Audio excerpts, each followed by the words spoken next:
área de inteligência artificial e tem um longo percurso académico dedicado à inteligência artificial. É docente no Departamento de Informática da Universidade do Minho e é investigadora integrada no Centro Algoritmi, também dessa universidade. A professora Dalila desenvolve investigação na área mais de aplicações em sistemas inteligentes, em análise comportamental, em processos de linguagem, entre outros. E atualmente está a ocupar o cargo de presidente de Computational Intelligent Society, do I3E, e é secretária também da Assembleia Geral da Associação Portuguesa de Inteligência Artificial. O professor Henrique Lopes Cardoso é doutorado em Engenharia Informática pela Universidade do Porto. Ele é docente no Departamento de Engenharia Informática da FEUP e é investigador integrado e membro da direção do Laboratório de Inteligência Artificial e Ciência dos Computadores. Ele é ainda vice-presidente da Associação Portuguesa para a Inteligência Artificial e desenvolve investigação no domínio dos sistemas inteligentes, incluindo sistemas multi-agentes, processamento de linguagem natural, extração de conhecimento e deep learning. Agora, para abrir também a nossa ronda das perguntas, o que eu queria começar a perguntar é à professora Dalila Loureis, como é que inclui o ChatGPT na sua investigação e na sua experiência profissional? Ok, boa tarde a todos, muito obrigada pelo convite que me foi dirigido.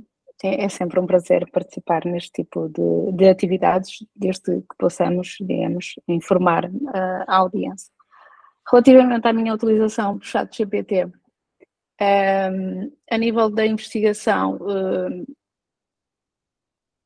normalmente o que faço é uma primeira introdução a um determinado tema, ver que tipo de respostas é que ele dá.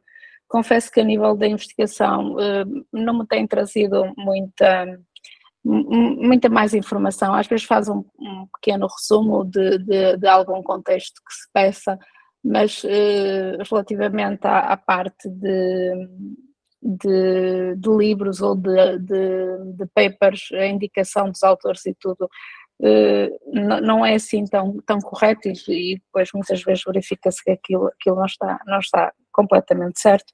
Eu confesso que relativamente à investigação por si só é uma ferramenta que não uso muito, ou uso, mas não no sentido de investigação mesmo, às vezes só para ver que tipo de respostas é que ele dá e que direção, digamos assim, ele toma. Já na educação, a nível de professora, aí sim, normalmente o que a partir de novembro comecei a verificar, no fundo, toda a parte da avaliação e tipo de questões que eram colocadas, tentei perceber que tipo de respostas é que ele dava, para perceber até que ponto as respostas eram ou não mais corretas e perceber, por parte do princípio que os alunos iriam utilizar, e acho que devem utilizar, para saber exatamente que tipo de respostas é que ele pode dar e que tipo de erros pode cometer e no fundo direcionar os alunos e tentar questionar os alunos depois a partir daí. Acho que, portanto, a nível de aulas é importante porque os alunos, qualquer pessoa pode utilizar e a partir e tentar questionar, obrigar os alunos a pensar, a terem um espírito crítico e refletivo sobre que tipo de informação estão a receber do ChatGPT e perceberem até que ponto têm algum tipo de resposta mais correta ou mais errada e eles perceberem isto e terem este espírito crítico. Eu penso que a nível de ensino é bastante importante. Na investigação, confesso que não é pelo menos esta ferramenta, há outras, esta ferramenta não às vezes é mais por curiosidade e ver tipo de respostas que ele tem, mas não vou buscar muito ao ChatGPT. Ok, obrigada. E o professor Henrique? Ora, novamente, muito obrigado pelo convite e parabéns pela organização. Concretamente a esta pergunta eu gostaria de responder de uma forma um bocadinho mais lata, quer dizer, nós hoje estamos a falar de ChatGPT porque é o que anda na ordem do dia, mas este tipo de ferramentas, aliás, é algo que provavelmente vamos discutir mais à frente, já não por aí há algum tempo, nomeadamente no meio académico em termos de investigação. O que acontece é que esta ferramenta foi disponibilizada ao público em geral, né? Está acessível a uma grande quantidade de pessoas e, portanto, a torna mais visível por essa razão. Mas existem, de facto, um conjunto de outras ferramentas, muitas delas também acessíveis. Há uma no âmbito da investigação científica que faz coisas tão simples como a gente diz que quer encontrar artigos científicos sobre uma determinada área de investigação e ele coleciona artigos, resume artigos, dá-nos as ideias principais em cada um dos artigos de forma completamente autónoma. Portanto, é deste tipo de sistemas, de uma forma mais alargada de que estamos a falar, em que o ChatGPT, nesse campo, acaba por não ser tão poderoso quanto para esse uso em particular. Mas o ChatGPT é uma coisa fantástica, não é? Trouxe quase que um salto quântico naquilo que nós somos capazes de fazer com este tipo de modelos e fazendo o uso correto, o quão poderosa pode ser uma ferramenta deste tipo se a explorarmos corretamente. Claro que é preciso perceber como é que ela funciona, também é algo que vamos discutir mais à frente, porventura, e eu confesso que eu ainda não tive tempo de perceber enfim, de que forma é que eu posso potenciar mais a utilização do ChatGPT para a minha atividade profissional. Portanto, tenho que confessar isto, não é? Portanto, de facto, ainda decorreu muito pouco tempo. Nós temos que ter a noção disto, não é? Creio que o ChatGPT foi disponibilizado no início de novembro, se não estou em erro. Portanto, ainda decorreu muito pouco tempo e estão a aparecer novas ferramentas. Todas as semanas sai um novo modelo, mais poderoso do que o anterior, desenvolvido por uma empresa concorrente. E, portanto, há, de facto, todo um conjunto de funcionalidades que, de facto, eu, pessoalmente, ainda não tive tempo de explorar. E porventura o uso que já fiz da ferramenta até hoje, talvez mais no campo do ensino. Porquê? Porque eu acho que o ChatGPT é uma ferramenta extraordinária, não tanto para nos dar informação fidedigna, mas muitas vezes para nos dar ideias. Por exemplo, eu quero gerar perguntas sobre um determinado tema para incluir no meu exame. Eu posso recorrer ao ChatGPT para ele me dar ideias. Não significa que ele depois faça copy-paste do que ele gera, mas pelo menos dá-me ideias. Portanto, chama-me a atenção para aspectos que eu podia focar, e que não estou a focar, por exemplo, porque ainda não me ocorreu. E, portanto, essa utilização não totalmente automática é que acho que deve ser a utilização correta, porque, de facto, a ferramenta é fantástica, faz coisas fantásticas, e em diversos campos, mesmo na área, portanto, como vocês indicaram bem, portanto, eu sou docente na área de engenharia informática, mesmo para efeitos de programação, o ChatGPT não gera só texto em linguagem natural, em linguagem humana, mas gera também código. Portanto, eu posso, com um pedido adequado, pedir ao ChatGPT que me gere todo um programa, quase sem bugs, pronto a correr e em diferentes linguagens de programação. Portanto, acho que é uma ferramenta extraordinária, mas que, de facto, portanto, sintetizando aquilo que eu referi há pouco, eu acho que ainda não houve tempo suficiente para descobrir todos os segredos ou todas as potencialidades da ferramenta, e falo em concreto para a minha situação pessoal. Exato. Então acaba por vê-la mais como uma ferramenta heurística do que propriamente como sim, como um repositório de quase conhecimento ou a súmula de certo, eu estava agora mais para a frente, discutimos um bocadinho isso, mas o ChatGPT não é uma fonte de conhecimento. Exato. E isso é um ponto que acho que é necessário ficar claro. Portanto, não é uma fonte de conhecimento. Portanto, estudar utilizando o ChatGPT, má ideia. Exato. Portanto, pode ser útil para nos dar pistas, mas todos os dados que lá saem têm que ser verificados. Então, trazendo esta parte, o que é mesmo o ChatGPT? Se não é uma ferramenta de conhecimento, o que é que vê que é o ChatGPT? Querem que fale eu primeiro? Sim, e depois a professora da Portanto, estamos a entrar no como é que funciona, não é? Como é que está a funcionar o ChatGPT? Portanto, o ChatGPT é uma ferramenta que cabe no campo daquilo que se chamam modelos de linguagem. E o que é um modelo de linguagem? É uma coisa tão simples como, se eu vos disser, hoje vou comer sardinhas vocês inferem que provavelmente a palavra que vem a seguir pode ser jantar ou almoço. Correto? Pode ser pequeno almoço. Há quem coma sardinhas ao pequeno almoço, talvez, não é? Mas é menos provável. E isto é a base do que faz o modelo de linguagem. Portanto, determina probabilidades de palavras que se seguem em um texto de entrada. Isto é decepcionante, não é? Para quem vê enfim, toda a qualidade de textos que são gerados a partir deste tipo de ferramentas, é muito decepcionante perceber que a única coisa que ele faz é, dada uma sequência de entrada, gera probabilidades para quais são as palavras mais plausíveis que devem ser acrescentadas a seguir, e depois desenrola a partir dali. Okay? Agora, o que acontece é que eles têm acesso a muita informação de contexto. Portanto, eu posso lhe dar uma página inteira de texto para ele utilizar como contexto para gerar o texto que vem a seguir. Mas, na prática, o que eles fazem são modelos chamados modelos generativos, e o que fazem a partir de um texto, gera mais texto. Portanto, em termos de concepção, e entrando para a questão em concreta do algoritmo que está por trás do ChatGPT, o que é que ele utiliza? Portanto, ele assenta numa coisa chamada redes neuronais, que não é novo. Já tem... a ideia das redes neuronais já apareceu na década de 40, portanto já vai fazer quase 80 anos, né? Mas são redes neuronais muito grandes. Portanto, uma rede neuronal o que é? É uma rede em que eu tenho diferentes nós na rede, diferentes entradas, se quisermos, e depois temos várias camadas de neurónios, portanto, de novos nós na rede, e depois temos ligações entre os neurónios das diferentes camadas. Né? E cada uma dessas ligações é um peso, é um valor, que os algoritmos que treinam estas redes têm que ajustar dependendo do objetivo que eu quero utilizar para treinar a minha rede. E o objetivo que esses modelos de linguagem utilizam é aprender a atribuir probabilidades a palavras. Apenas isto. Okay? Portanto, as redes neuronais, enfim, foram evoluindo ao longo do tempo, obviamente. Em concreto, o modelo em que se baseia o ChatGPT e os modelos de linguagem atuais é um modelo que foi inventado há 5 anos já, ou há quase 6 anos. É uma coisa que dá pelo nome de Transformer, e que é um modelo muito sofisticado e que revolucionou completamente tudo o que é feito hoje em dia, não só no campo da linguagem natural, mas também noutros domínios, como por exemplo a visão por computador.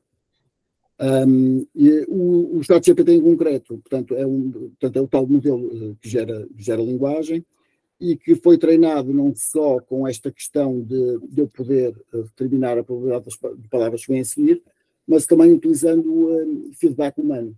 Isto é, o que é que eles fizeram? Fizeram um ChatGPT, ou não bem o ChatGPT, ou a versão que deu origem depois ao ChatGPT, a gerar textos de forma probabilística. O que é que isso significa? É que para uma mesma entrada eu posso gerar vários textos diferentes. Aliás, se vocês fizerem a mesma pergunta ao ChatGPT, a resposta não é sempre a mesma. Há pequenas variações. Exatamente porque ele utiliza probabilidades e utiliza uma amostragem para gerar um texto de seguida. Não é? E o que é que eles fizeram? Para uma entrada geram vários textos e depois perguntaram a humanos qual é o texto melhor. Portanto, fizeram isto milhares e milhares de vezes e depois utilizaram um mecanismo de aprendizagem por reforço para ajustar ainda melhor os pesos das tais ligações da rede neuronal. E, portanto, mas na prática tudo se resume a aprender a gerar melhor texto, não é? A afinar as probabilidades das palavras que se seguem a partir de um texto de entrada. Bem, eu acho que não vou falar, o professor Henrique disse tudo, não é? Sim, pronto, eu acho que eu tinha aqui realmente passou por tudo que referiu. Sim, essa parte, pronto, é preciso ressalvar que foi, digamos assim, supervisionado por humanos, não é? Que poderá ter ou não alguma influência no tipo de pessoa que está a analisar esse tipo de texto, ok? É importante chamar esse tipo de atenção. Relativamente aos pontos técnicos, às redes, o professor Henrique falou nelas todas, não é? Pronto, temos aqui várias as redes neuronais, né? As redes, os modelos Gantt, e é isso. Eu acho que relativamente ao ChatGPT em si foi tudo referido, só ressalvar que ele foi treinado com dados até 2021, ok? Não é um modelo que vai, ao contrário que supostamente o BARD, que já foi libertado para os Estados Unidos e para o Reino Unido, que vai buscar diretamente à internet dados. Aqui não, aqui é um modelo que foi treinado até 2021, pronto, e a primeira versão, aquela ChatGPT 3.5, que saiu a 30 de novembro, e agora há 4, que saiu a 14 de março, e que tem uma versão para os Estados Unidos já paga com alguns incrementos pronto, e eu acho que a grande vantagem que este modelo vai ter é que consegue ir buscar, por exemplo, tem algumas aplicações tipo o Wolfram para a parte da matemática, da química, que pode ser acrescentada, ou seja, paga, vai ser mais especializada, quer dizer que vai ver toda aquela informação da parte do Wolfram, ou, por exemplo, para empresas, estão a tentar criar um primo do ChatGPT mais vocacionado para a área empresarial, que é o Einstein, supostamente o Einstein, que vai surgir também da OpenAI, mas sim, é tudo aquilo que o professor Henrique falou, mas não há mais nada a dizer. Pois, e nessa dimensão, desculpe, queria acrescentar uma coisa. E acrescentar só uma questão sobre, enfim, sobre a subquestão sobre os próximos passos, o que é que vem aí? De facto, como a professora Dalila referiu, já saiu o GPT-4, não é? E porque é que eles estão a refinar o modelo? Porque estes modelos têm a ver com uma coisa que eu disse há pouco, que é, estes modelos não são fontes de conhecimento. Portanto, eles geram textos de forma probabilística. O que significa que muitas vezes sofrem de um fenómeno que no jargão da área se diz que eles alucinam. Isto é, dizem coisas, põem-se a inventar disparates que não podem minimamente com a realidade. E, portanto, que é que eles tentam fazer quando constroem um modelo ainda maior e treinado ainda de uma forma mais cuidada. Tentam reduzir essa probabilidade de eles alucinarem, né? De eles gerarem informação que não corresponde à realidade e também texto mais seguro, que não produz conteúdo impróprio e coisas do género. Não é? E outros próximos passos estão certamente já a acontecer e que têm a ver, portanto, como sabem, a OpenAI, enfim, tem uma parceria muito forte com a Microsoft, não é?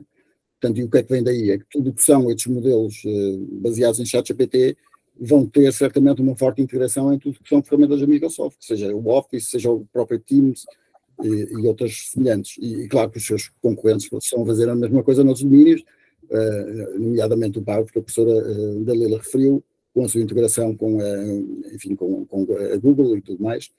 E, portanto, a integração destes modelos em ferramentas que nós já usamos no dia-a-dia ainda vai ser uma coisa mais fantástica. E fazendo essa transposição ao plano empresarial, então é expectável que haja também a redução de muitos, ou a substituição de muitos cargos por parte do ChatGPT. Isso é uma coisa que nós conseguimos prever e eu acho que já está a acontecer, acho que na Amazon já estão a despedir pessoas. Como é que vocês pensam essa dimensão do ChatGPT? A nível do emprego, ok. Assim, a inteligência artificial por si só, penso que já tinha sido bastantes vezes debatido este ponto. Quando nós, e isto já foi referido mesmo antes do ChatGPT, quando nós podemos descrever exatamente o que é que uma pessoa faz, okay? Em que consegue-se pôr no papel exatamente todos os passos que a pessoa desempenha numa empresa, que são processos repetitivos e que podem ser descritos, isso já praticamente já houve robôs que substituíram isso e propriamente não tinham que ter uma inteligência artificial.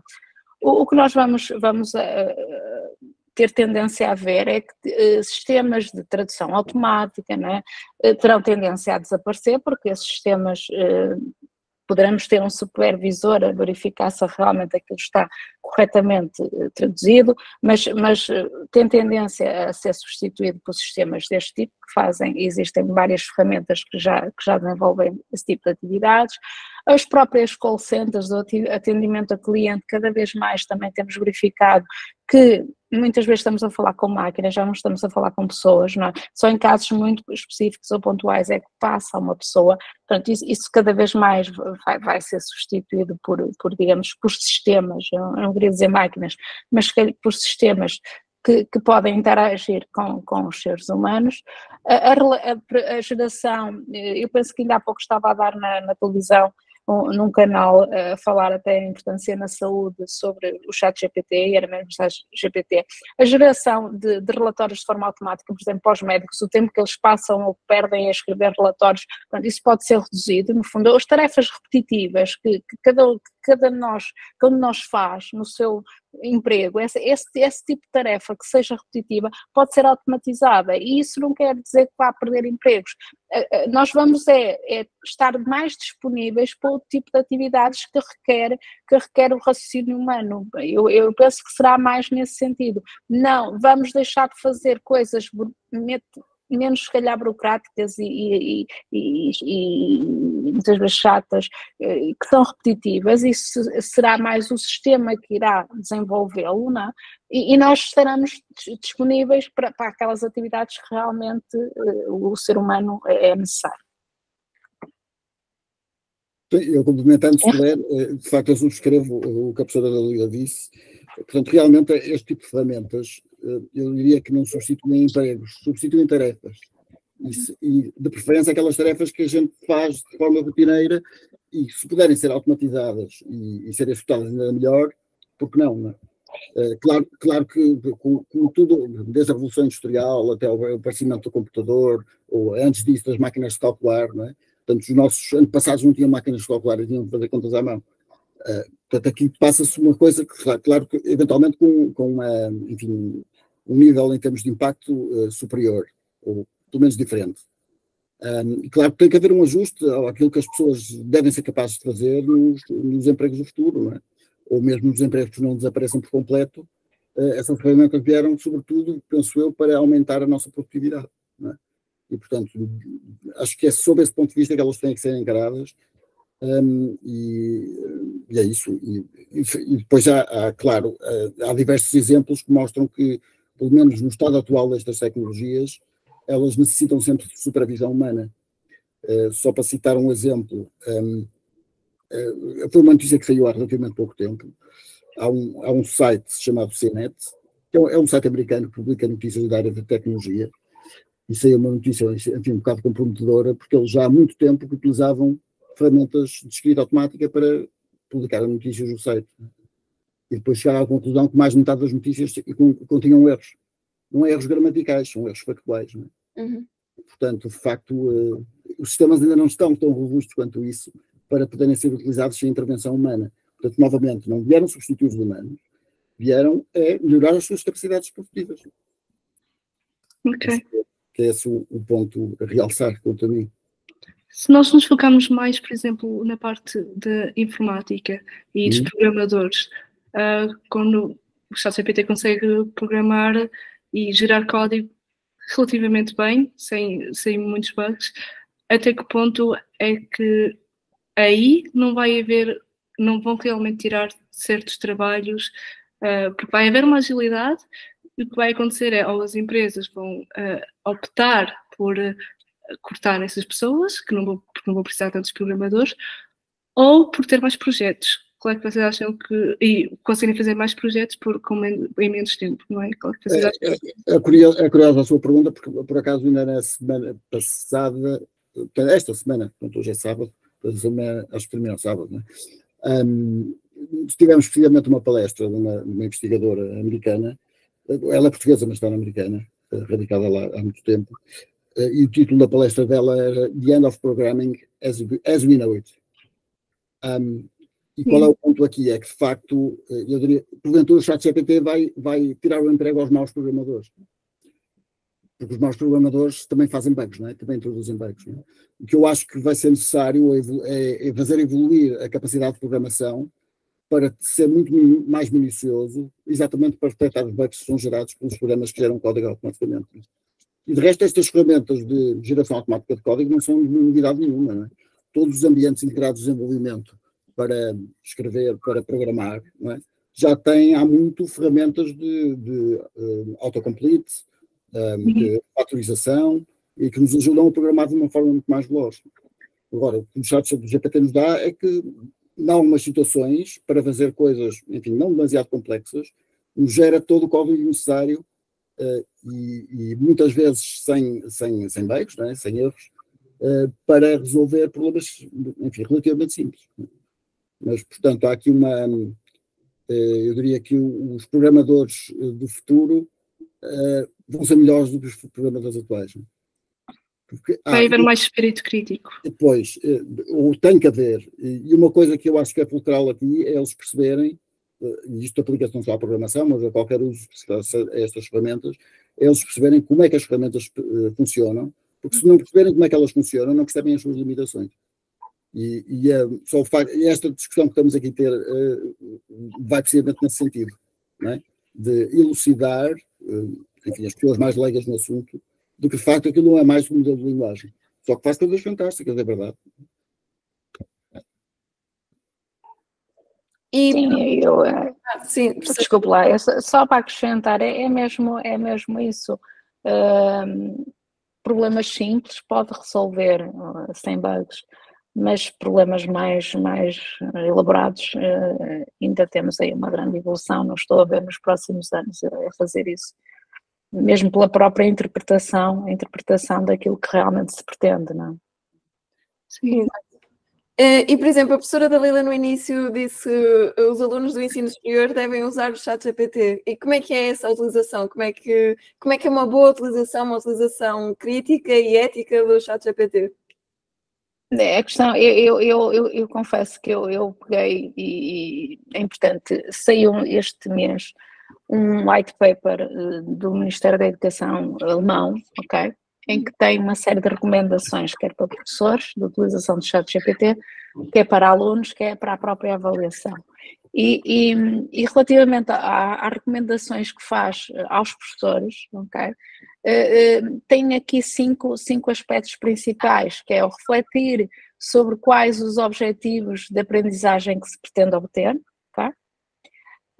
Criar materiais utilizando o próprio ChatGPT, isto reparem, um white paper que indica isto, apoiar os estudantes através da utilização de quizzes, impulsionar a aprendizagem com a utilização do ChatGPT e estimular a utilização do ChatGPT. Reparem, isto relativamente às recomendações relativamente aos professores, mas depois, relativamente à avaliação, desenvolver, no fundo, exames tendo em consideração o ChatGPT, ou seja, o tipo de pergunta que se faz e a forma que se faz, se vamos só por avaliação escrita ou se vamos, por exemplo, avaliação oral, com justificação do próprio de alunos, exigir aos estudantes que declarem, e aqui estamos a uma mudança de paradigma, que eu acho que na educação isto é uma revolução mesmo, que declarem como utilizar um ChatGPT ou outra tecnologia qualquer, ok? Que declarem, não têm que assumir e a partir daí usaram isto, chegamos até aqui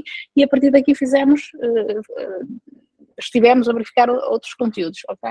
Inovar relativamente ao próprio formato da avaliação, não ser só avaliação escrita, e aqui poderá haver alguns problemas e há muitos problemas quando estamos a falar num universo de grandes turmas, com uma grande quantidade de alunos, redefinir o processo de supervisão a nível das tarefas que são propostas, redefinir os critérios de avaliação, implementar linhas orientadoras de como serão penalizados os alunos que utilizem plágio e o não cumprimento dos direitos de autor, ensinar os estudantes a utilizar adequadamente o ChatGPT e implementar regras de utilização para estas tecnologias. Reparem, e depois também tem para os alunos como é que eles devem utilizar. Reparem, isto deve ser um novo caminho. Pronto, estamos aqui a falar num novo paradigma que vai demorar algum tempo a alterar, mas tal como, por exemplo, há uns anos atrás tivemos a máquina de calcular, que era proibido e que foi introduzida no sistema, portanto, temos aqui uma mudança ou como a Wikipédia também quando surgiu as questões que se colocaram nessa altura, portanto, nós agora temos aqui um conjunto de ferramentas, não é só o ChatGPT, temos aqui um conjunto de ferramentas que vão ser utilizadas, mas temos que assumir que vão ser utilizadas e quer as pessoas, quer os alunos têm que assumir que elas vão ser utilizadas e tentar, por isso é muito importante os professores também utilizá-las, é usá-las, perceber de que forma é que elas dão a resposta e depois tentar que o aluno assuma, sim senhor, eu usei, mas usei para fazer isto, mas a partir daí fiz isto, e desde que o aluno justifique e que depois demonstre, através de outros meios, que realmente adquiriu aquelas skills que realmente se pretendia na avaliação, e estas skills já poderemos estar a falar de umas skills completamente diferentes. Até aqui falava-se dos 4 Cs, hoje em dia já se começa a falar dos 6 Cs, não é? Da curiosidade, do próprio aluno, para além da colaboração, da comunicação, tudo isso. É importante ver agora até que ponto as skills de aprendizagem que se pretende são as mesmas, ok? O que a professora acha, por exemplo, de avaliações online? Acha que elas devem continuar a existir agora com assim, depende, assim, o ChatGPT responde e pode responder corretamente a perguntas muito diretas, ok? Depende muito também dos conteúdos. Estamos aqui a falar na área da informática, em que nós a parte com que o modelo foi treinado, existe muita coisa na internet e daí a resposta, a qualidade da resposta é mais ou menos boa, mas se formos para outras áreas em que tentamos relacionar conteúdos e conteúdos, algo que à primeira vista parece bastante distintos, a máquina vai, ou neste caso o ChatGPT, pelo menos para já, vai responder completamente errado. Não é? Pode, por exemplo, e eu dou um exemplo, o meu filho está em engenharia aeroespacial, ok? E ele, às vezes, usa o ChatGPT, já me disse que usava, e que muitas vezes ele vai lá só para perceber a função inicial, porque a partir daí ele dá a resposta completamente errada. Mas o caminho, por onde é que tem que seguir? Ok, isso pode ser uma ajuda. Agora, lógico que não podemos pôr aquelas perguntas diretas em que qualquer motor de busca praticamente ia buscar, e o ChatGPT de certeza que vai buscar isso. Não, temos que fazer isto de outra forma, não? Professor Henrique, quer acrescentar alguma? Só esta última parte em que, enfim, levantou a questão sobre o que é que a professora Dalila achava de avaliações online. Pois, quando a mim depende de que avaliação online estivemos a falar. Se for uma oral feita em regime online, é uma coisa, porque nós temos câmaras e conseguimos perceber, enfim, a reação que o aluno tem quando está numa prova desse género. Okay. Agora, avaliações, seja Moodle, seja de outra forma qualquer, feitas em modo remoto, para mim não funcionam. Não é? Aliás, tivemos recentemente um escândalo desse género, creio que na Universidade em Lisboa, em que houve problemas exatamente dessa natureza. Não é? Eu nem durante a pandemia, creio que, bem, aí tem um sistema diferente, mas creio que foram pouquíssimos os casos em que a avaliação foi feita em modo online. Não é? Porque não funciona, não é? Não há mecanismos eficazes de garantir a fiabilidade da prova que o aluno está a prestar. Não é? A Câmara podia ser um desses mecanismos, mas é pouco. Além de levantar outras questões de direito, direito de imagem, coisas do género. Não é? Okay. Pronto, já que estamos a falar de certos mecanismos, o que são tipo de mecanismos que vocês vejam podemos usar para combater este plágio académico? Por exemplo, copyrights, marcas de águas que se calhar poderão existir no ChatGPT, eles ainda não têm nada desenvolvido muito sobre isto. Sim, há algumas ferramentas, alguns trabalhos científicos, ferramentas que calhar ainda não, que tentaram de facto fazer isso, isto é, garantir que o texto gerado tem uma marca d'água que é sempre reconhecível. Só que isso não funciona, não é? Aliás, houve inclusivamente algumas ferramentas que tentam, enfim, detectar se um texto é gerado ou não por computador, independentemente de haver marcas d'água ou não. Um deles, enfim, deu mais notícias porque se chamava anti-GPT, mas existem várias ferramentas para isso. Mas são sempre muito vulneráveis. Nós não temos só geradores de textos, temos também tradutores, temos também ferramentas que, dado um texto de entrada, geram um texto semanticamente equivalente, mas refraseado, e o texto refraseado já passa nos detectores de texto gerado. Não é? Portanto, isto é um novelo muito fácil de desamarrar, muito difícil de desamarrar. Portanto, não vejo por aí que haja soluções. Como é que se combate o plágio académico? Eu já, desde há muito tempo, deixei de pedir relatórios aos meus alunos. Prefiro que eles tenham uma boa apresentação e que façam uma apresentação do trabalho que desenvolveram em 10 minutos de conversa. Não é? Não funciona, de facto. Então, com estas ferramentas, hoje em dia, eu posso pedir, se eu quero escrever um artigo sobre as alterações climáticas, peço ao ChatGPT, ele escreve um artigo que eu nunca seria capaz de escrever. E depois temos a questão de tempo, não é? A massificação do ensino superior, e, enfim, falando do ensino superior, mas aplicar-se a outros níveis também, muitas vezes nós não temos tempo de ler com todo o detalhe os relatórios que os alunos entregam, não é? E, portanto, esses meios de avaliação têm sempre as suas limitações. E, portanto, as formas de avaliação académica têm que se adaptar à nova realidade, se ainda não fizeram, não é? Fazendo uma avaliação que seja mais próxima, mais contínua no tempo, e não apenas com... No fundo, não é a avaliação do output, mas a avaliação do processo. Não é? O processo de aprendizagem ao longo de um período mais alongado de tempo. Porque o resultado, o entregável final, se for na forma escrita, é muito complicado de garantir a autoria, não é? Sim. Sim, concordo plenamente com o professor Henrique disse. Será escolher novos modos de avaliação mais próximos e realizados ao longo do semestre, no caso do ensino superior, ou ao longo do tempo, digamos assim, por pequenas tarefas e pequenas atividades que sejam feitas, principalmente em contexto de sala de aula, para podermos, digamos que, avaliar corretamente os alunos, ou mais, nem sei muito bem o termo que hei de usar, porque quando se pede relatórios, isso abre um leque que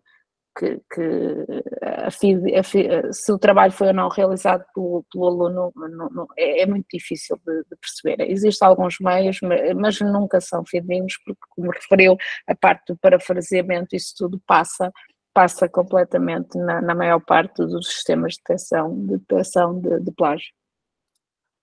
E em relação ao copyright, há alguma forma de podermos reforçar a proteção da propriedade intelectual digital perante os chatbots? Eu acho que eu ainda ontem, por acaso, estive numa discussão desta na Universidade do Minho. A Universidade do Minho tem feito algumas atividades relativamente a isto. E por acaso tínhamos um colega da área do direito e que está a lançar, penso que até brevemente, ele já lançou uma notícia no público, mas que brevemente terá mais informação sobre isto. E o que nós, e agora referindo um bocadinho o que ele disse, uma vez que mais na área do direito e da parte constitucional, o que nós vamos ter é os direitos de autor e o copyright e o que é plágio, o que é autoria própria e autoria de coautor. Vamos ter aqui se calhar algumas mudanças, não é? Porque o que é que eu posso considerar plágio? Será plágio eu ir ao ChatGPT e procurar uma ideia e a partir daí eu própria desenvolver essa ideia? É plágio porque fui buscar a ideia ao ChatGPT? Percebem? Há aqui um conjunto de questões novas que até agora aqui não eram colocadas e não foram colocadas e que podem surgir e que surgem agora como será que eu estou a fazer plágio? Ou será que não, eu peguei nesta ideia e a partir daí desenvolvi tudo o sistema que queria apresentar, mas fui buscar a ideia ao ChatGPT ou outro sistema qualquer. O copyright, como é que fica? Eu penso que vai ter que se fazer aqui alguns ajustes relativamente a esses direitos e a esses copyrights, não é? Existe ainda aqui muita dúvida, a legislação não está preparada para isto, penso que nos próximos tempos vai ter que começar a surgir um conjunto aí de informação relativamente a isto.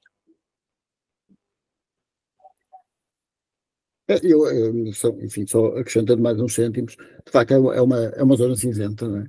Mas a partir do momento em que nós, para além de não conseguimos comprovar se um texto foi genuinamente escrito por um humano ou não, também não conseguimos comprovar que não foi, não é? E portanto essa é uma questão muito complicada.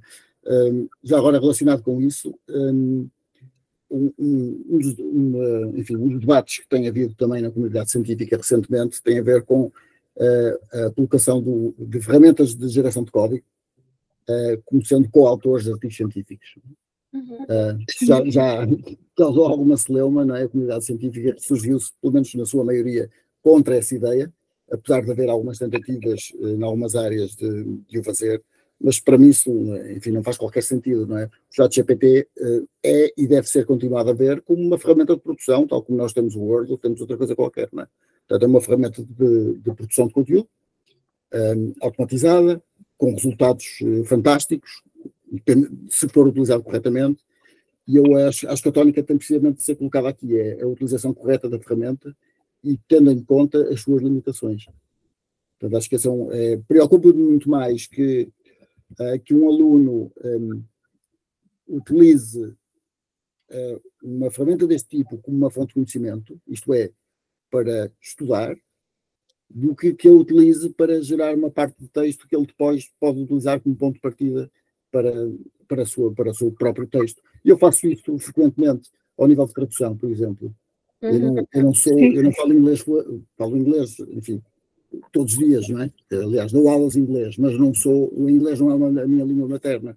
E quando tenho necessidade de traduzir um pequeno texto, às vezes de inglês para português ou de português para inglês, é muito mais rápido eu ir ao DeepL ou ao Google Translate, obter uma primeira tradução, que nunca é perfeita, ou em muitos casos não é perfeita, mas parte dessa primeira tradução para depois, com mais uns retoques, ficar o texto que eu quero. Não é?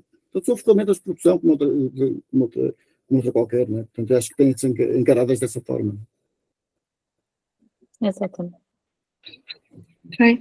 E, por exemplo, como estava a falar que era ferramentas de produção, são modelos generativos que são limitativos. É bom a gerar texto. Não, há aqui outras partes que ele não vai ser bom, como nós estávamos a falar. Onde é que está o espírito crítico de conseguirmos encontrar o certo e o errado do ChatGPT, daquilo que ele o máximo que ele consegue chegar e nós como utilizadores até que ponto é que devemos, qual é o espírito crítico que nós devemos usar quando estamos a usar, que devemos ter quando estamos a usar. O espírito tem de facto estar sempre presente. Agora, cuidado que disse aí uma coisa, ou pelo menos eu entender, uma coisa que, enfim, do meu ponto de vista, não está totalmente correto. O ChatGPT não é assim, quer dizer, é muito bom gerar texto, mas o texto gerado pode não ser bom, não é? Sim, é um limitativo, sim. Tal como é muito bom gerar código, e o código gerado pode ter texto, não é?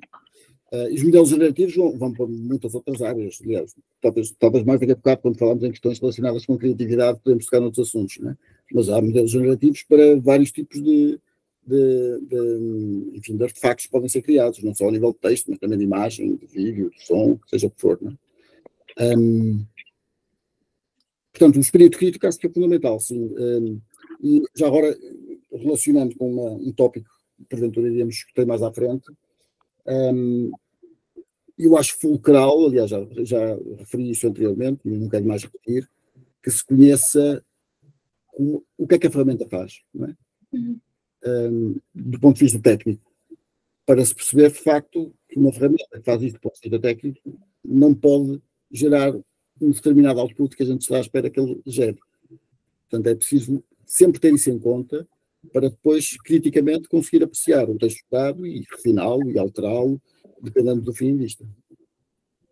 Okay. Então, de certa forma, o que vamos estar a evoluir vai ser a parte mais matemática, porque é essa a parte da ferramenta, até a parte probabilística, como é que vamos... Aquilo que a ferramenta é estatísticas e probabilidades, por isso, se nós estamos a tentar descobrir o que a ferramenta faz, vai ser essa parte que temos que evoluir mais neste momento.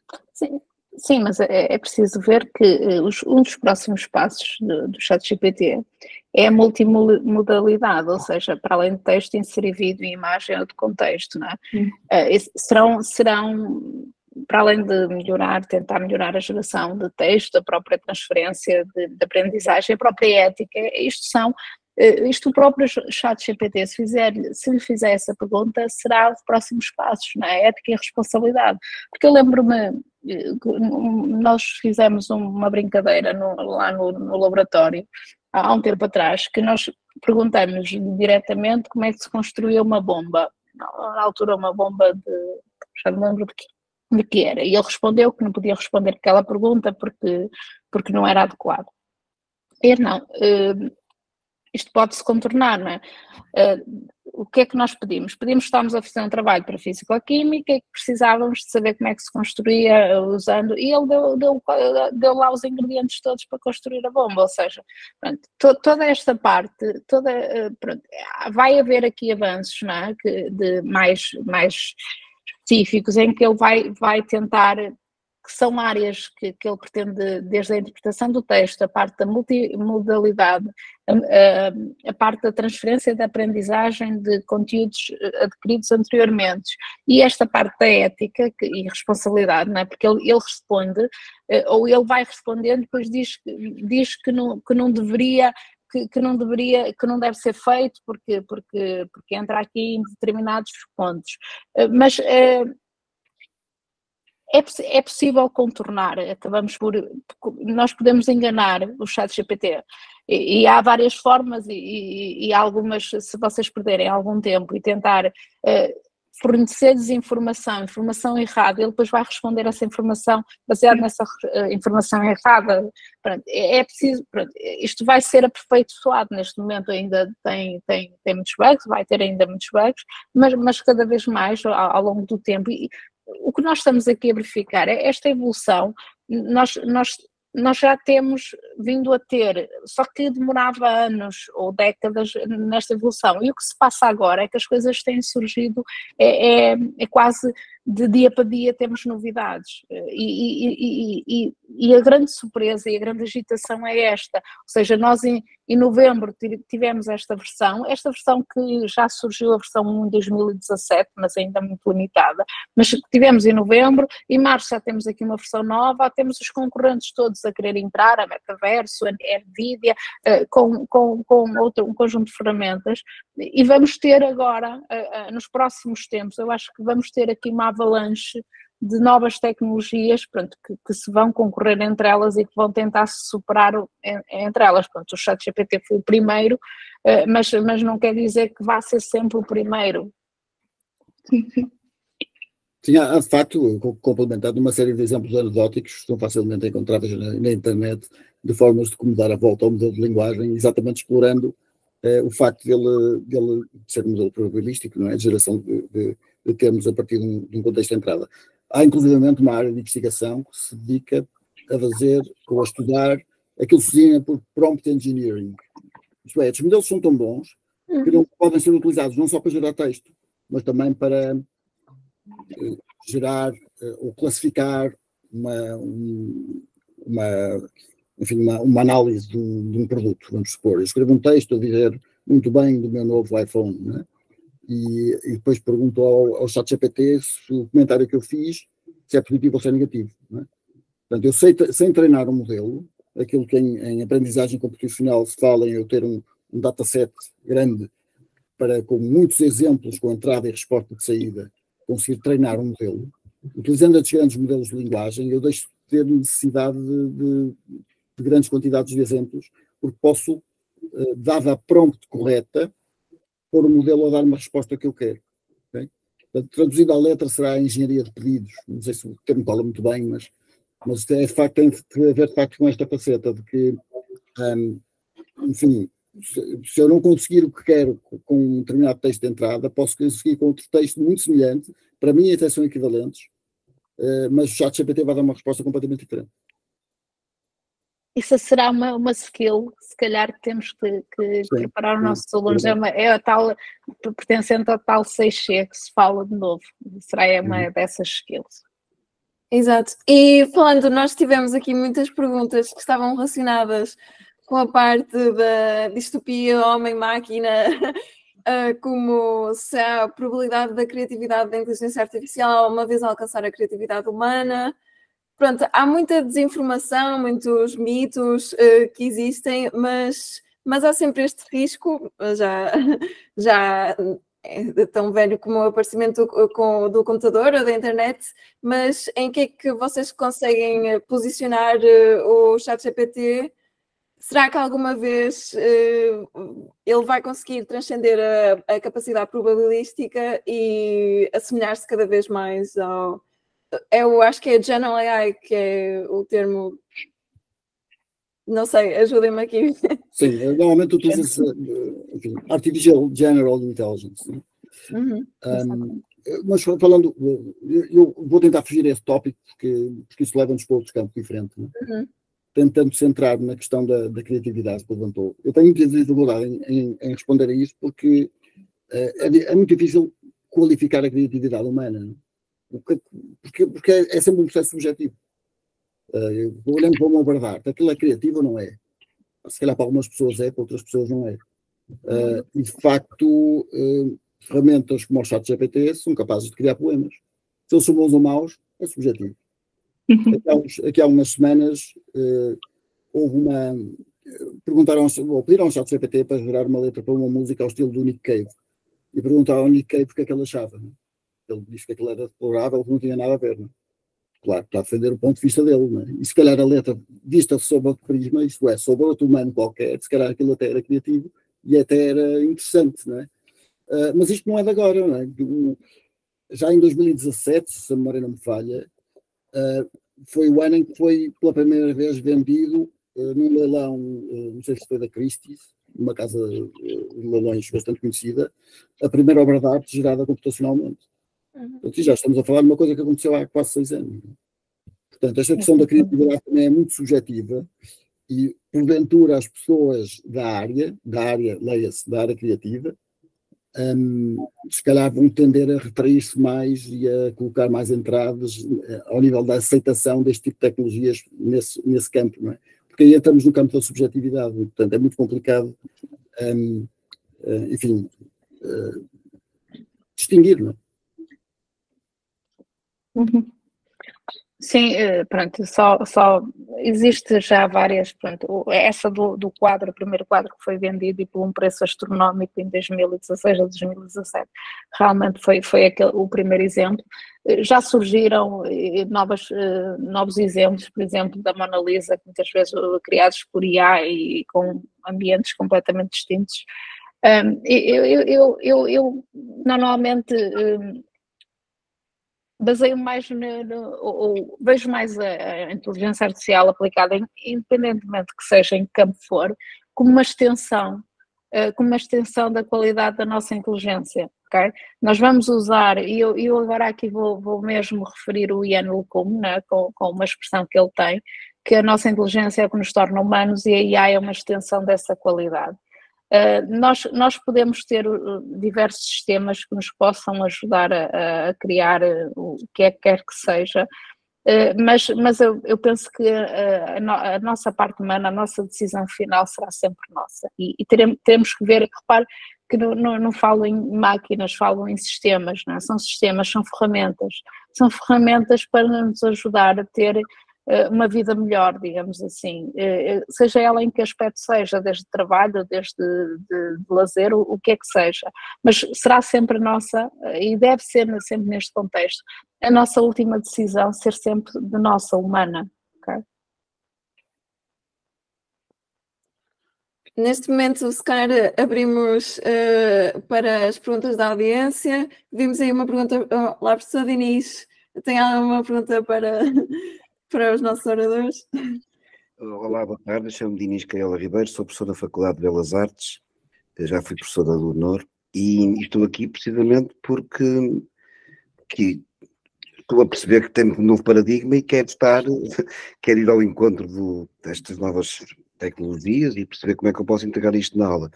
Há bocado a professora Dalila disse uma coisa que me agradou bastante, aliás, eu de maneira geral tenho concordado com tudo que tem sido dito, e vai muito também ao encontro daquilo que eu estou a fazer, muito honestamente. E fiquei muito entusiasmado com esse white paper e pus precisamente a mão nessa altura, mas já fui buscá-lo, já o descobri, já procurei na internet e já o fui buscar. E eu estou a preparar a minha agregação e estou a pensar precisamente integrar isto na minha agregação, no sentido de mostrar como é que se pode tirar partido da ferramenta, como é que se pode ensinar os alunos a usar a ferramenta, como é que se pode cotejar a informação. Ou seja, muito daquilo que já foi aqui dito, eu já estou a fazer, portanto, estou satisfeito porque parece que estou a ir no sentido certo. Ou seja, em vez de diabolizar, não é nada disso, é precisamente tirar partido disto e integrar nas aulas e aquilo que há pouco disseram, por exemplo, fazer orais, pedir às pessoas uma espécie de bruto, digamos assim, não é? Ou seja, todo o processo de investigação que foi feito para poder chegar àquele resultado e depois continuar. Portanto, o white paper tem tudo a ver com aquilo que eu tenho andado a pensar, eu tenho escrito bastante para mim, tenho andado a tirar notas sobre isto tudo. Eu fui um bocado apanhado de surpresa porque isto foi em novembro, o meu pai estava bastante mal e acabou por falecer, e quando começou o segundo período, o que é isto? O que é que está aqui a acontecer? Porque eu de repente, começa o segundo semestre, e eu de repente levo com o ChatGPT e fiquei assim muito baralhado, ainda por cima eu dou uma série de cadeiras teóricas, eu faço perguntas ao ChatGPT do género, faz uma análise do Harry Potter a partir da perspectiva psicanalítica, e aquilo dá uma série de ideias bem interessantes. Eu fiquei assim, isto afinal...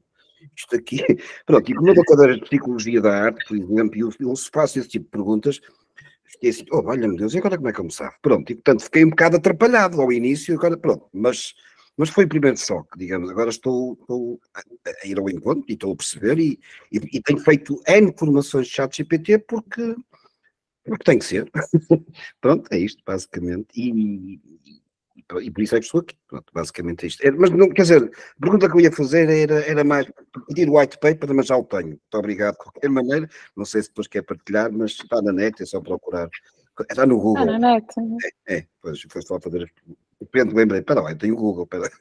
Eu fui buscar no texto. Pronto, basicamente é isso. Mas estou muito satisfeito com o que eu vi até agora e estou plenamente de acordo.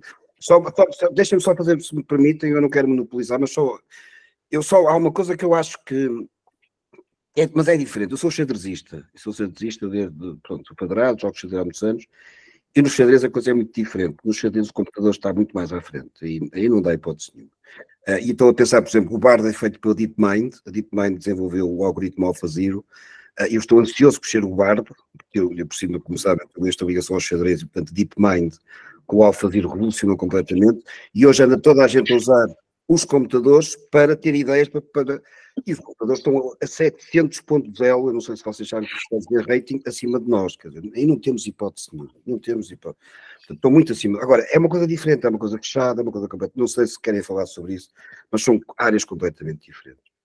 Pronto, é isto, basicamente, e não quero monopolizar mais. Muito obrigado. Obrigada. Eu queria só acrescentar, eu penso que vocês tinham também isso referido. Há aqui um grande problema, ou poderá ser um problema, que é a geração das deepfakes, das deep news, e até que ponto isto pode influenciar a opinião, digamos assim, dos utilizadores, ok? Nós temos aqui muitas ferramentas em que facilmente podemos criar vídeos de pessoas que não são as pessoas que estão a falar, não é? Estes são alguns cuidados e cada vez mais, e isto é um grande problema, a qualidade quer das imagens, quer dos vídeos, já para não falar nos textos, que é o que estamos aqui a falar, começam a ser tão boas, começa a ser muito difícil distinguir o que é realidade e o que é fake. Ok, isto poderá ser um grande problema na sociedade no futuro, que é distinguir o que é verdade, o que é verdadeiro, o que é falso. Por isso é muito importante cada vez mais as pessoas não se cingirem apenas em só uma ferramenta, mas irem à procura de várias para tentar encontrar estas tais fakes, não é?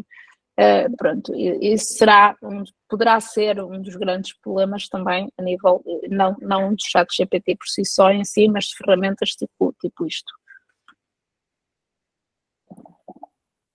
Estas ferramentas são de facto fantásticas. Tudo o que são modelos generativos, que é o termo mais em voga agora, para abranger as diferentes áreas, do ponto de vista de produção de conteúdos, são de facto fantásticas. Há inclusivamente uma coisa chamada RadioGPT, vocês procurarem na net, portanto, há uma espécie de uma estação de rádio que gera conteúdos de forma completamente autónoma. Portanto, é uma nova via ou autoestrada que aparece à medida que esses modelos vão ficando cada vez mais sofisticados.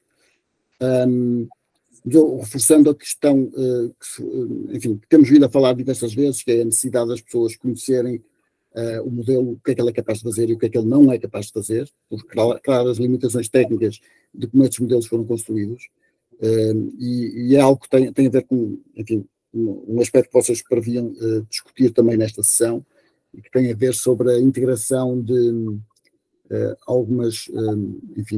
alguma componente curricular sobre a inteligência artificial de uma forma mais transversal a todas as áreas de conhecimento. Eu não lhe chamaria necessariamente dessa forma, mas pelo menos na Universidade de Porto, em todos os cursos que eu conheço, agora é muito enfatizada a questão das competências transversais e da necessidade de nós termos unidades curriculares que não são técnicas, nem são fechadas em particular, mas que têm uma presença maior e que cobrem coisas como o pensamento crítico, como a escrita científica e, por que não, os modelos generativos que a IA nos disponibiliza, de forma a que, de facto, o conhecimento seja o mais alargado possível e o mais ciente das limitações e das potencialidades também, porque não, deste tipo de ferramentas. Acho que isso é um aspecto fundamental. Eu só queria acrescentar, porque pronto, a área de educação é uma área que eu tenho algum background, também, para além da IA. Eu também, pronto, tenho um doutoramento na área da educação, pronto, e as duas áreas são bastante queridas e tenho desenvolvido uma série de projetos que relaciona, digamos, as duas áreas.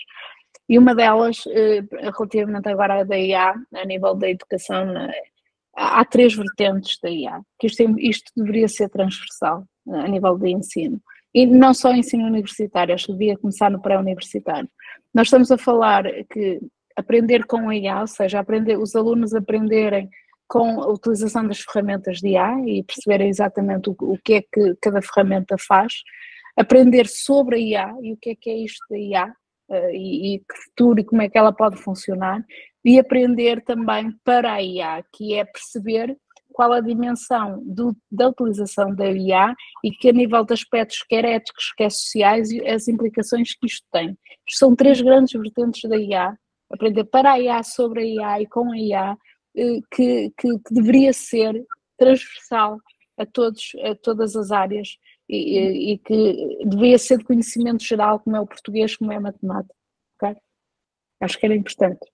Porque, e agora referindo mais uma vez, desculpem lá, eu gosto às vezes de ir buscar algumas citações. Temos aqui um senhor, o Richard Ridley, de 2017, e isto em 2017, e ele, relativamente à educação, ele disse isto. Hoje estamos, eu vou ler, eu tinha em inglês, eu fiz aqui a tradução para português. Hoje estamos preparando alunos para trabalhos que ainda não existem, usando tecnologias que não foram ainda inventadas para resolver problemas que ainda nem sabemos se são problemas. Okay? Isto é importante a nível da educação. Uhum. Sim, absolutamente. Temos ainda outra mão erguida. Ruben, se quiseres fazer a pergunta. Conseguem ouvir? Sim. Ok, peço imensa desculpa, mas estou na rua, atrasei-me e pronto, não consegui chegar a tempo da sessão toda. Ouvi um bocado o professor Henrique a referir que é bom que os alunos utilizem estas ferramentas como, para, por exemplo, dar um início ao texto, para ter um ponto de partida, mas não como fonte de conhecimento.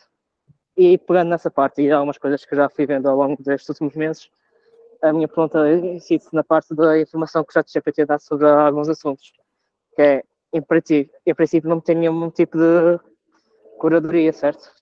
Ou seja, ele vai à internet, por exemplo, vai buscar a informação, mas não tem nenhuma referência em relação às páginas onde vai buscar. É mais ou menos volta disso. Sim, ok, eu posso tentar ajudar a clarificar.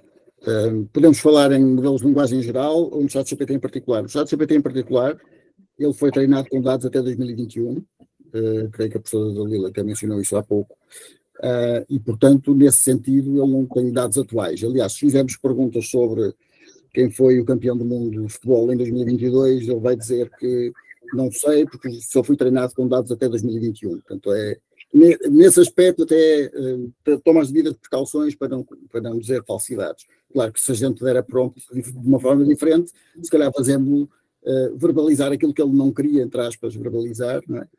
E, portanto, dar informação falsa. E, portanto, não há nenhum tipo de curadoria.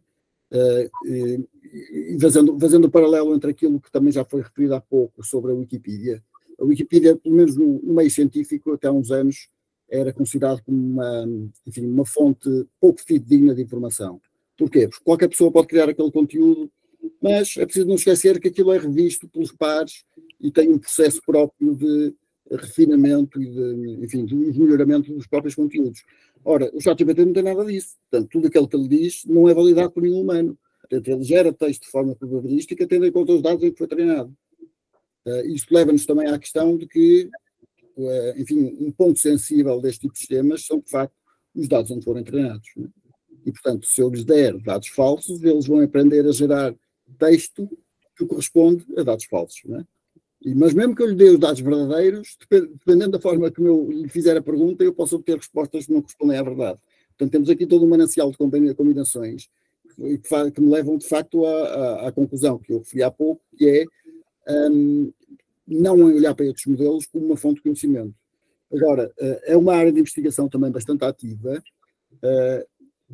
e há diversos cientistas que afirmam mesmo que estes modelos de linguagem, de facto, têm lá imbuído conhecimento. O difícil é extrair o conhecimento lá de dentro.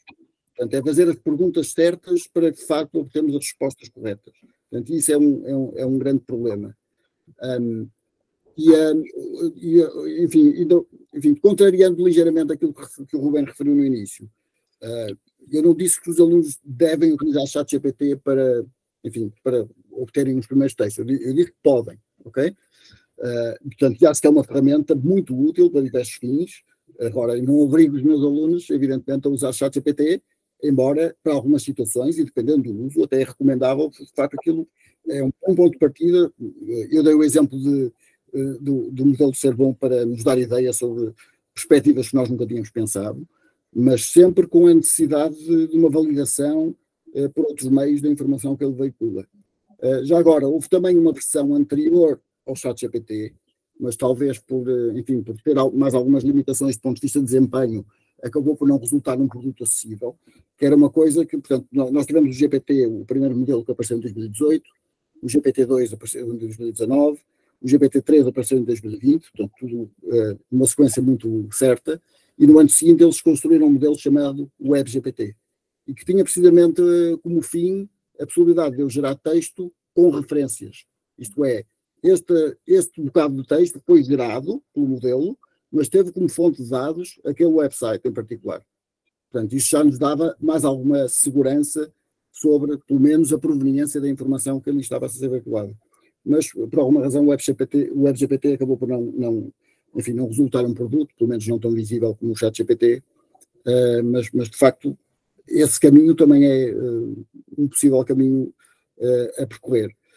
No que diz respeito já agora, o professor Diniz também creio que mencionou isso há pouco, ou pelo menos eu pensei nessa possibilidade, que é, por vezes, o ChatGPT, a informação errada que ele nos dá, chega ao ponto de fazer citações completas, a dizer que foi buscar aquilo ao autor X, que publicou o artigo Y na revista Z, e ou aquele autor não existe, ou aquele artigo nunca foi escrito, ou a revista também ninguém sabe qual é. Portanto, chegamos a esse ponto. Não é? Sim. Temos aqui também uma pergunta do William. Podes fazer. Olá, boa tarde. Boa tarde. Professor Henrique, você acabou de citar o termo comando para referir ao retorno que o ChatGPT nos dá, perguntas que nós fazemos. E eu fiquei pensando sobre isso, uma pergunta retórica, na verdade. Se o ChatGPT e outros modelos de inteligência artificial generativa se baseiam em comandos para produzir a sua resposta, e que essas respostas podem ter retornos variados, quem é o autor do conteúdo que ele retorna? É quem produziu o comando correto ou a tecnologia que deu a resposta? Isso é uma muito boa questão, mas para a qual eu não tenho resposta, embora, lá está, nós encarando este tipo de ferramentas como auxílios à produção, em último caso, se eu utilizar o texto gerado para algo que é da minha lavra ou da minha autoria, eu sou responsável pelo texto que foi produzido. Tal como o Microsoft Word, fazendo a publicidade, mas é uma ferramenta que 99% dos habitantes utilizam. Portanto, não precisa de publicidade. Portanto, também tem ferramentas fantásticas de autocomplete, de textos e de sugestão da palavra que eu quereria escrever a seguir. Não é? Agora, não se constrói um texto completo como constrói o ChatGPT.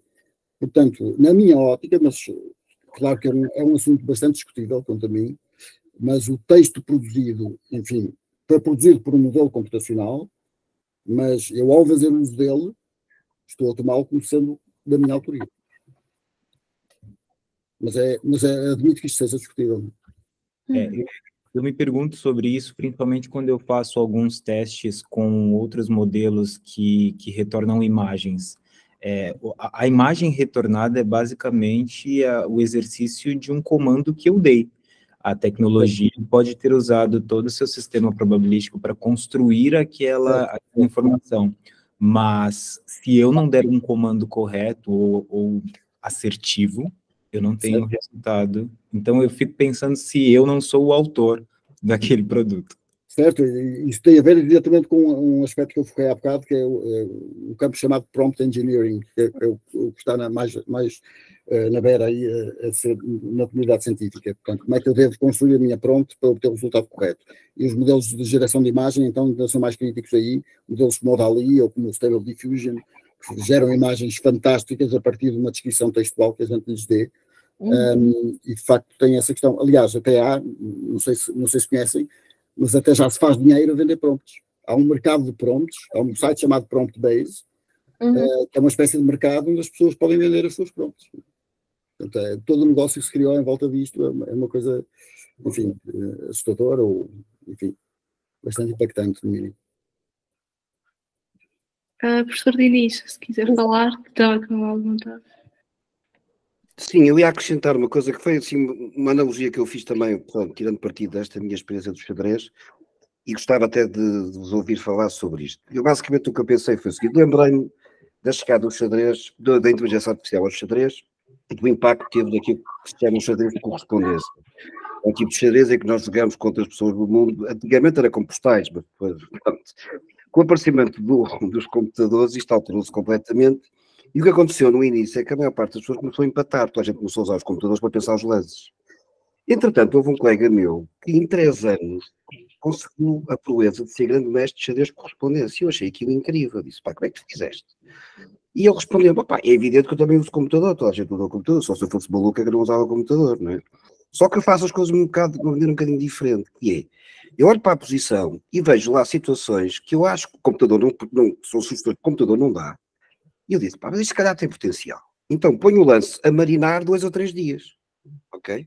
E às vezes até tem potencial, precisamente porque ele tem uma capacidade estratégica, tem outras ideias que o computador não tem.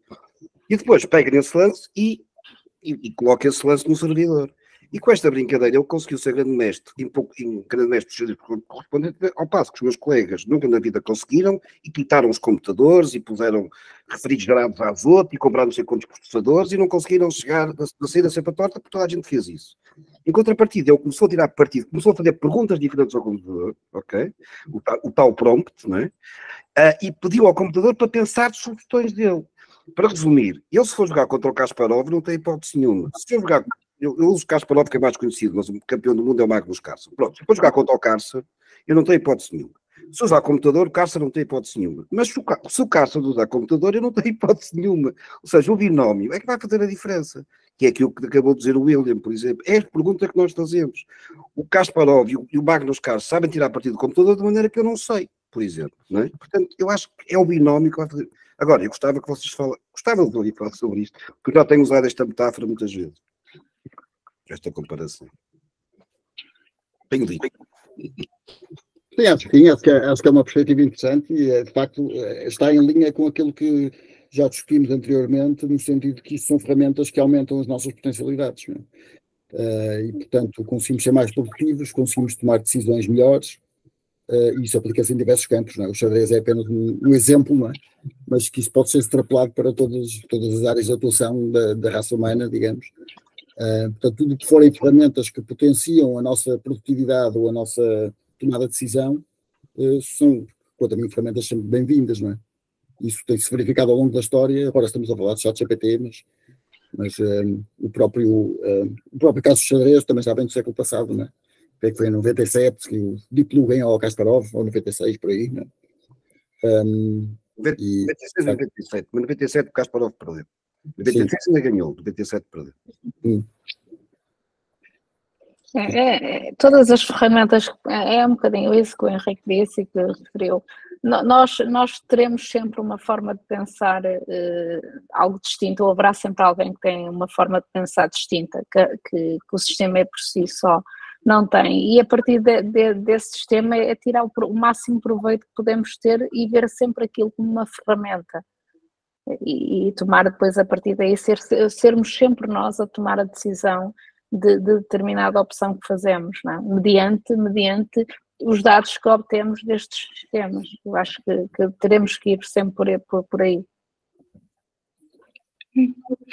Um bocadinho por aí, mas só para tocar um pouco na distopia, existe alguma maneira de um dia deixar de ser só apenas uma ferramenta? Por exemplo, no Go, nós sabemos que ele já estava a conseguir fazer, no jogo Go, fazer coisas que os próprios pessoas não estavam, os próprios programadores não estavam a entender como é que ele tinha chegado àquela parte, e quando estavam a perguntar até ao jogador que estava a jogar com eles, o próprio jogador também não estava a entender como ele é que estava a jogar, e dizia que era uma parte de indução humana que ele achava. E será que o computador já estava a apanhar essa indução? Será que um dia podemos chegar a esse ponto? Eu creio que em determinados campos, certamente, podemos chamar a isso criatividade, não é? Sim, exatamente. De facto, no caso do AlphaGo, ele descobriu formas de jogar o Go que nenhum humano tinha pensado antes. Não é? E a forma de é um sistema fechado, é uma coisa diferente. Não é? Certo. Há lá tudo. A questão é que no xadrez, apesar de ser 10 elevado a 123 possibilidades, que é uma coisa absolutamente astronómica, e o Go é 10 elevado a 200, que é uma coisa que eu nem sei o que quer dizer, sim. há lá tudo. É uma coisa que está fechada, é diferente. Desculpe, eu só queria... Certo. Sim, e para além de ser um sistema fechado, pronto, a situação na vida real não está, a informação nunca está toda disponível. Mas para além disso, eu acho que o que nos vai sempre diferenciar deste tipo de sistemas é a nossa consciência. E isso, pelo menos até agora, não tem sido possível transferir isso para as máquinas, isto da consciência, que eu acho que é a grande diferenciação do ser humano relativamente a qualquer sistema que teremos. Já houve um funcionário da Google que foi despedido por isso, não é? Disse que o sistema tinha se tornado sentiente, portanto, o patrão resolveu que ele estava a disparatar e então resolveu despedi-lo. Mas é a questão, de facto, e agora ligamos sobre a questão de onde é que nos pode levar, e o facto de esses modelos, enfim, cada vez mais complexos, obterem resultados, enfim, que ultrapassam a capacidade humana, em alguns casos específicos, não é? E que, porventura, até nos dão resultados inesperados, por vezes, não é? Isso pode ver-se a duas ordens de grandeza. Por um lado, podem ser a reprogramação, não é? Nós enganamos a programar a máquina e depois ela toma decisões que vão contra o nosso objetivo e, eventualmente, nos podem causar algum dano, não é? Mas eu gosto mais de olhar pelo aspecto também positivo de que há resultados que estes grandes modelos de linguagem obtêm e que, até certa medida, ninguém sabia que eles iam resultar assim, não é? Há uma coisa que se chama a escala de grandeza, não é? Os primeiros language models neuronais, já vêm desde há alguns anos, mas sobretudo esses baseados na tal arquitetura transformer que eu referi no início, que apareceu em 2017, tinham uma determinada capacidade, e houve um estudo que se debruçou sobre conseguir de alguma forma prever, será que o modelo, à medida que se vai tornando cada vez maior, ou seja, que tem mais parâmetros que eu tenho que treinar, que ele se vai tornar melhor, que é ser capaz de gerar mais texto, e de facto isso acabou por se verificar. Modelos cada vez maiores conseguem capturar melhor, enfim, de alguma forma, o conhecimento que são capazes de extrair do texto e que lhes permitem depois, apesar de estarem a gerar texto de forma probabilística, conseguem fazer narrativas muito mais assertivas e mais fiáveis até certo ponto. Não